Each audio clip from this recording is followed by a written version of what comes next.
can see Friday. Jim Duquette, Hey, good morning, Brett.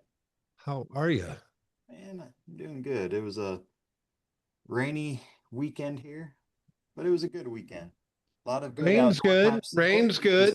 Yeah, and it was nice and cool outside and wasn't too bad. It was a good weekend. I remember in Texas, it wasn't too long ago, like all the lakes were like stupid low. Yeah. Like we were in such a drought. And I remember somebody telling me Lake Austin was down like 60 feet. And they said, oh, it's going to take a hurricane to fill it up. And like in Mhm. 4 months, it was full. And I was like, wow. Yeah, I think that's a good lesson on how quickly things can turn around. Because there were so many articles at that time saying just how the ecosystem is going to take all these decades for everything to get back to normal, and it was never going to be the same again. And I remember I was having a meeting with the Parks and Rec department, and guy sat there and he goes, "Yeah, we just need 1 week of good rain." And I remember looking at him and going, "What are you talking about?" And Brett, we had like a solid 4 inch, and the lakes got full again, and it just turns around that quick, doesn't it? Yeah. I mean, boom, like that. So nobody loves a rainy weekend, but I promise you the lakes will love it this summer. Yeah. You know what I did do this weekend? Opened up crawfish season, had a crawfish boil. It was Ooh. All right, Jim, the world wants to know, do you suck the heads? no, no, no, no. I can't Yeah. bring myself to do All right. I bet Jet does. He it. does. He does. Uh-huh. All right, let's jump. So Rockwall, 271 active status changes. That's a big number for Rockwall. And one of our big conversations this morning is the real estate markets are starting to become defined by inventory. And what's happening with inventory in each market. We're going to talk a little bit about that. There's an article on Housing Wire, and uh, it's really a interesting thing because Jim, if you remember, we went through a couple years where there was just no inventory and everything was so hot and this, that, and the other. And then last year in 2025, like we started to get excited of going, man, look at all these new listings, look at all these new listings. But the secondary comment was, well, is buyer demand going to match it? Right. Yeah, yeah. And it, let's fact check inventory and then kind of get into it. So if Rockwell's at 271 active status changes as of this morning, that's saying we're on an incline, right? We had 30 go option pending. We've got 64 pending and 29. It was a low closing week last week. Yeah. And that's Rockwell County. We're still seeing very little expireds. If I jump down to Dallas County, there was 1729 active status changes, which is a big number as well. 324 went option pending, which is a little low. We had 429 sitting in the pending status and 388 in the closed status, which is not as high as we had been seeing, but higher than what it was for a while. So kind of neutral, I would say, right? Mhm. Kaufman County, we don't always hit it, but I'll hit it because it's been a talking point for the last couple of weeks. 291 active status changes. So increase there as well.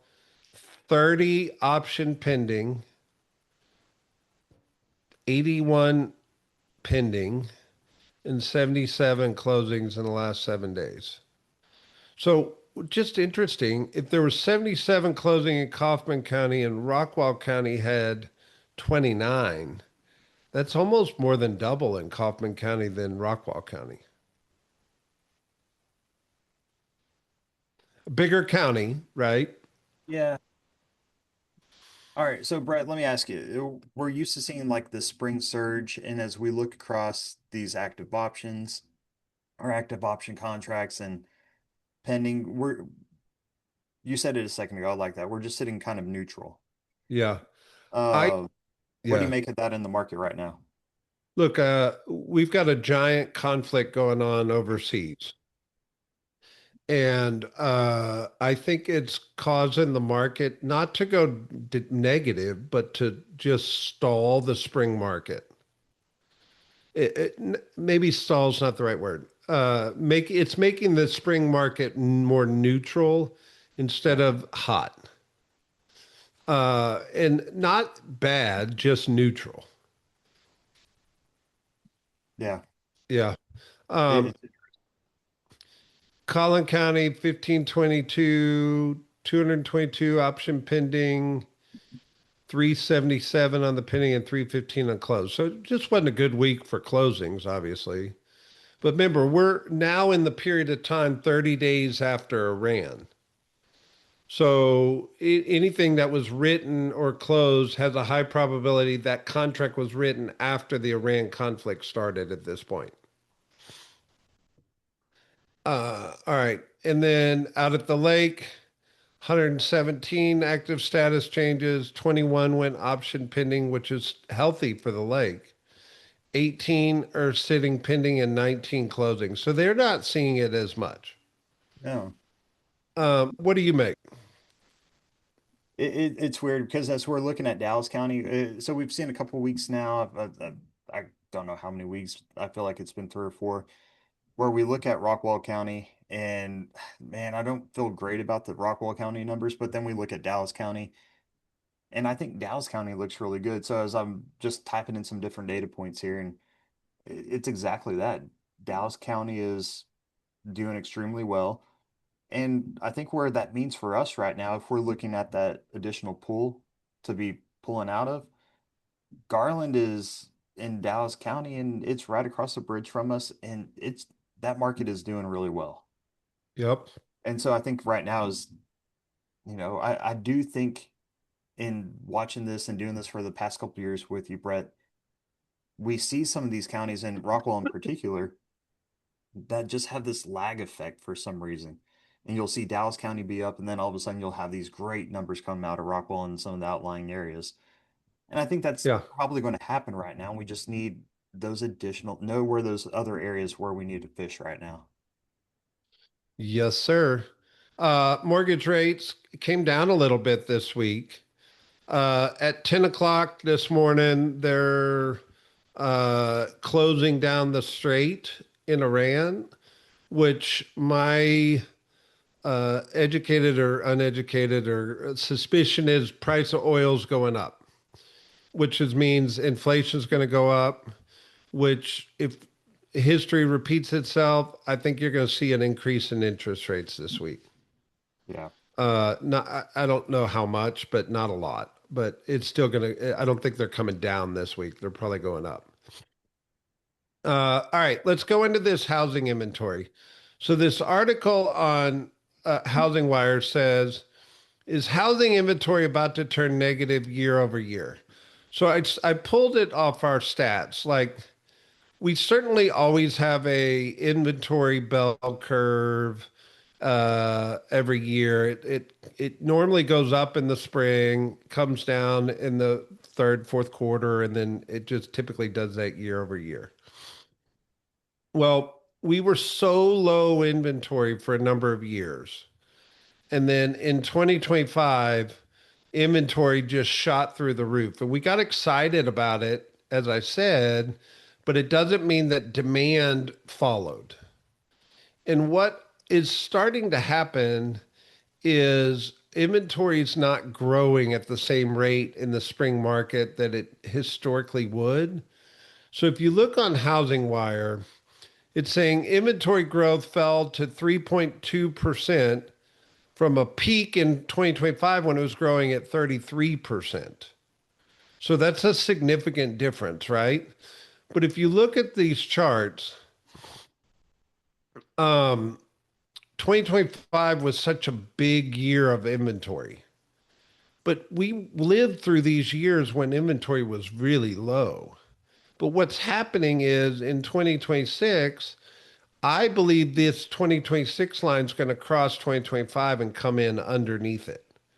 So it's probably still going to be more inventory than what 2024 was, but not as high as it was in 2025. What do you think? I agree with you.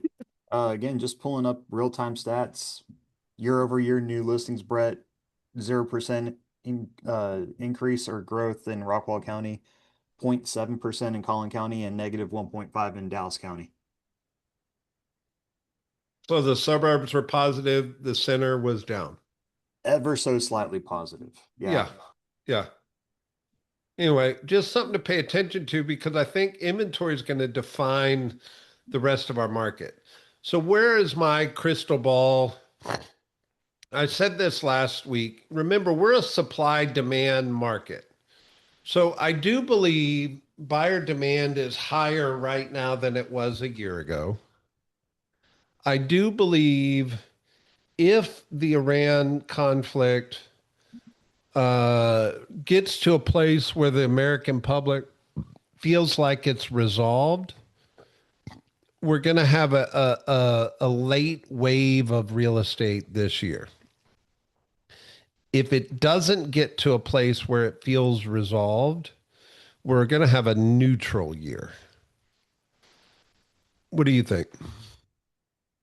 Absolutely. The biggest question is what you just mentioned a second ago with interest rate inflation and what's that going to do with pending. Jet said it in the chat that, this could be a positive for the supply demand impacts for sellers, and it absolutely could. You don't have as many people entering in. It can help move some inventory and actually come out to be a positive. It just, I I think don't it's know. also going to create price appreciation when there was a chance that we could have had price depreciation. No, absolutely. Because we have been seeing some, just depending on where you're looking, it's also pocketed. So I don't want to make this blanket statement that, when I'm looking at the overall numbers, Collin County's being hit the worst at negative 7% year over year, Brett, on median Yeah. sales price. But that's such a pocketed number. You can't really focus on that. I think yeah, it can absolutely boost that up. Yep. All right. Moving on. All right, so there's an article on Inman that talks about the hottest and coldest housing markets of 2026. What's interesting is the Northeast coastal is getting hot right now. The Sun Belts, which Texas would be considered part of the Sun Belt, is going through a period of time of readjusting. Like we were blazing hot Yep. and we're readjusting right now. It's not going cold, it's cooling, if that makes sense. Um, I don't think that's really the biggest talking point of this article. Coastal strengths return to Sunbelt surge fades, which is really, New Jersey, Rhode Island, New York is kind of surging right now, where Texas is holding its own. It's just not surging right now. Cities that surged during the pandemic era, Arlington, Texas, Fort Worth, Austin, have fallen sharply in the rankings, moving from the top 15 to the bottom tier entering 2026. So where do we guide by, or if we're talking to our agents right now and our clients are reading an article like this, how do we interpret this to them? To one, maybe not make them so gun shy in the market because you're right, it's not necessarily a negative article. Yeah, I think there could be a lot of positives. So what's that message do you think that we're sending back out there to buyers and sellers? Our market stabilized. Mm-hmm. Our market has reset. Mortgage rates have reset. Pricing is reset. We're not going to have high price appreciation. We're going to have historic average price appreciation going forward. Where I think the Northeast is probably having higher price appreciation. We're having normal price appreciation. Yeah. I like that a lot. I think that's a easy script that we can use. Yep. All right, Jim, I love this stinking article right here. So, if you've been in real estate for any length of time, whether you go to a restaurant, a grocery store, it doesn't matter. You get asked the question, how's the market? And I don't think we're really good at answering that question. I mean, the first response is, well, it depends. What are you looking to do? You know, you ask more questions instead of just giving them some kind of canned answer. But what this guy's suggesting is he says there's a simple video or a simple system. Every week, film a quick market update video, 30 seconds to 1 minute, just local stats, what's moving, what's not, and one simple takeaway. Then post it everywhere as short form content. Then, when you get asked the question, how's the market? His response is short and easy. I actually film a quick market report every week. Do you want me to send you this week's update? So, in on one hand, you're gaining an email address, you're gaining a cell phone, you're gaining a potential relationship brought into your world. And on the other hand, you're creating content. What do you think, Jim? Yeah, you're exactly right. Brett, I asked that question a second ago about the takeaway from that last article with this in mind, right? Because that's such an easy and that's a great message that hey, all this means is the market stabilized. This doesn't need to be way overthought. And Brett, at the very end of this article, it says this key sentence because I got asked this question yesterday at a lacrosse game watching my kid, and my kid just ran on to the field. And the guy next to me asked the question, and I'm trying to watch him, and I did not want to answer it. And so I gave him a very short, canned answer. This would have been so much easier and very minimal. Don't overthink it. You know, Jim, you and I were texting over the weekend. I said we've got a top agent mastermind coming up. Yeah. What are the talking points we need to build our content around for this mastermind? And one of your answers was uh content creation leverage. Yep. And I think about this call a lot we do every Monday. Like, if agents would just take this call and then turn it into some system, like take the talking points, we do all the research, just go record a video after this and do a quick market update. And if that became your system, it becomes part of your lead generation strategy, your content strategy, your all that stuff, right? Mm-hmm. I think where we fall short on this, Brett, and I was having a conversation with an agent on Thursday, and she told me I've got so many videos just saved in my drafts that I haven't posted. And she said, I sit there on the couch and I make a little edit here and a little edit here, and I just keep editing and I just never post it. I may do it wrong. I mean, my videos aren't great, Brett, but Hey Jim, I got to tell you, like you were subpar on social media for a long time. Can I say that without oh yeah, offending you? I did not care. Yeah. And you've taken a stand and said, "Hey, I'm going to start putting stuff out." And it's not perfect, No. but it looks good.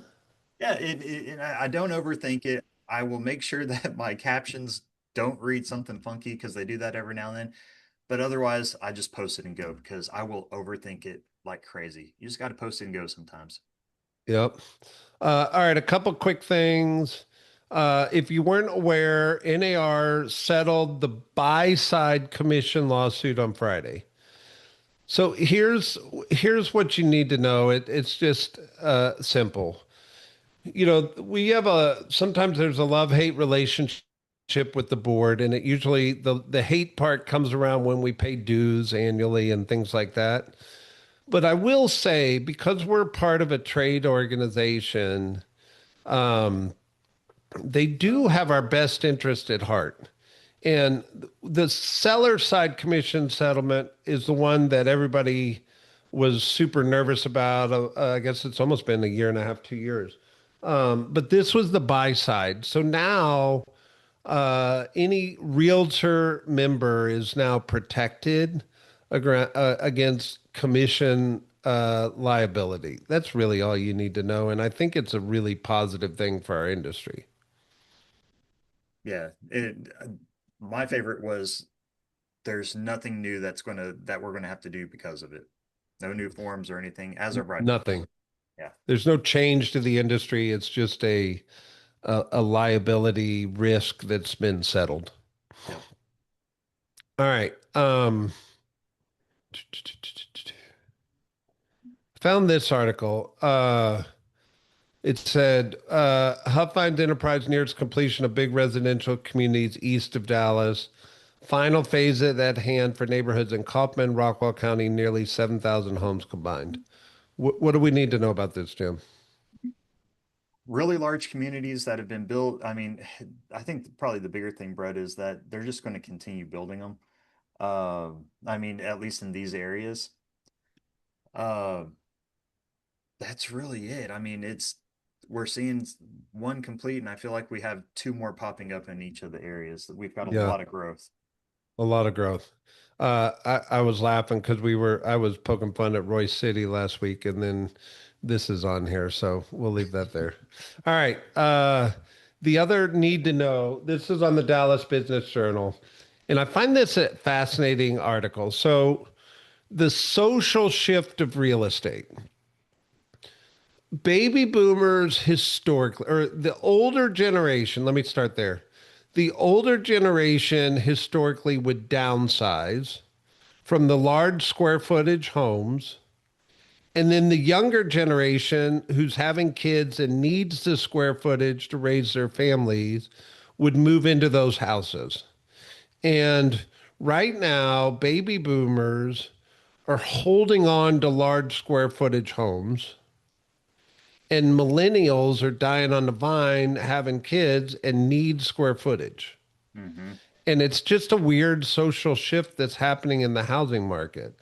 What do we do with this information? I think it maybe you talk to your millennial clients and say, look, are you in a square footage deficit?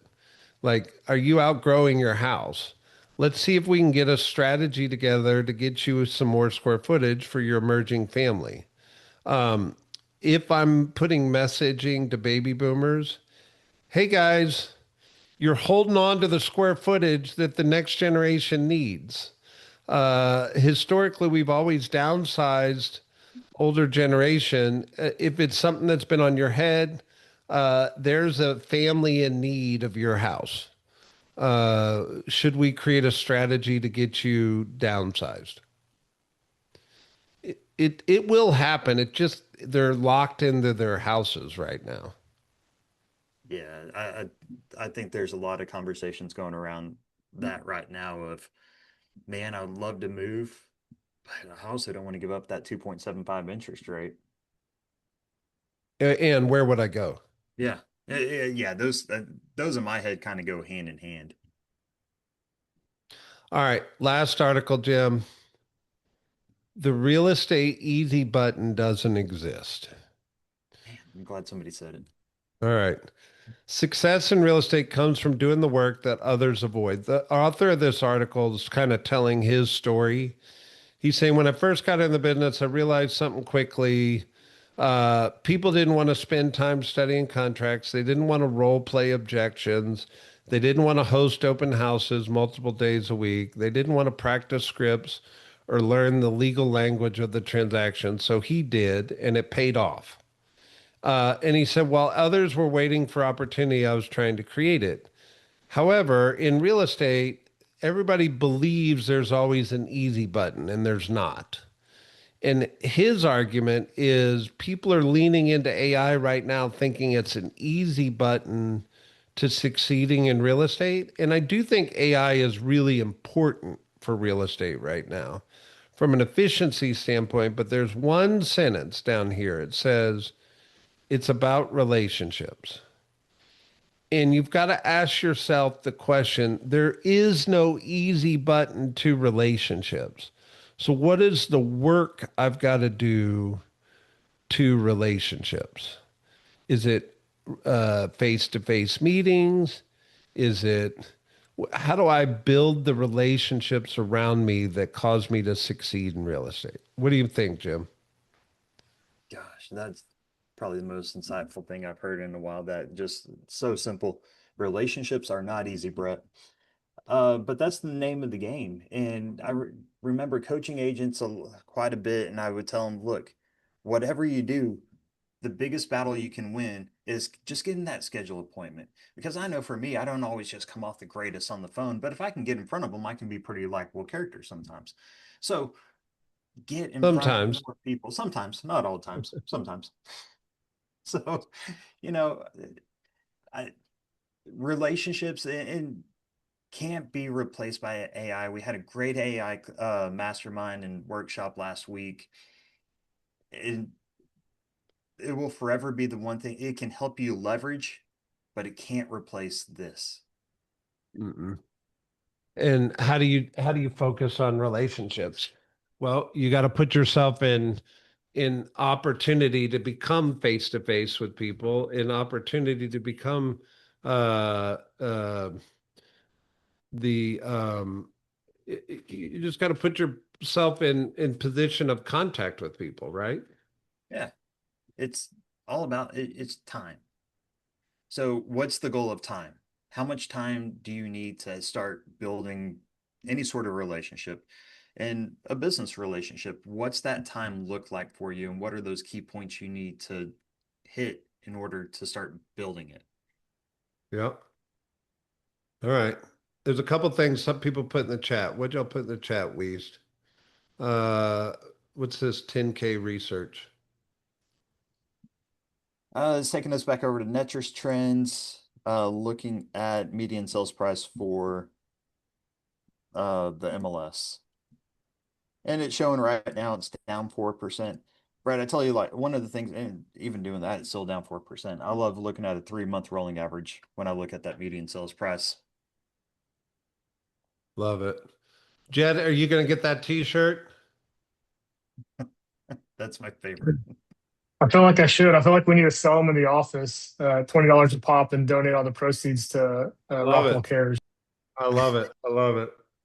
You know, my wife had a t-shirt on yesterday. It said, I like dogs and maybe three people. And I was like, it's kind of counterintuitive to relationships, but yes. All right. Any other thoughts, questions? What'd you hear today?